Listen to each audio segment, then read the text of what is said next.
বন্ধুরা কি মজার খেলাটা দেখুন। এখানে প্রত্যেকে এসে একটি একটি করে তাদের নিজের জন্য একটি জিনিস নিয়ে নেয়।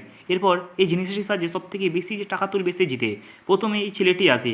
এই ছেলেটি অনেক চেষ্টা করে এবং সে অনেকগুলি টাকা তুলতে সফল হয়। এবার সে গুনে দেখবে সে ক টাকা তুলেছে। 4টে, 5টা, 6টা, 7টা, 8টা, 282, 283, 284, 285, 286। তো বন্ধুরা এই ছেলেটি 286 টাকা জেতে। তাই তাকে 2860 টাকা দেওয়া হয়। ছেলেটি টাকাটা পেয়ে খুবই খুশি। এরপর এই বুদ্ধিমান মেয়েটি কী করে দেখুন, সে চুম্বক নিয়ে অনেকগুলো টাকা তোলার চেষ্টা করে এবং সে এই কাজে সফলও হয়। দেখা যাক এবার সে কটি টাকা জেতে। এবার হচ্ছে টাকাটি গোনার পালা। কিন্তু মেয়েটিকে দেখে মনে হচ্ছে সে খুশি না, কারণ তার চুম্বকে বেশি টাকাই লাগেনি। সে অবাক হয়ে যায়। 4টে, 5টা, 6টা, 7টা, 8টা, সে টোটাল 8টি টাকা জিতে মেয়েটি খুবই নিরাশ হয়ে যায়। তো বন্ধুরা সবথেকে বেশি টাকা কে জেতে সেটি দেখার জন্য আমাদের চ্যানেলটিকে সাবস্ক্রাইব করো, কারণ তোমাদের একটা সাবস্ক্রাইবে আমাদের ভিডিও তৈরি করার মনোবল আরও অনেক বাড়িয়ে দেয়।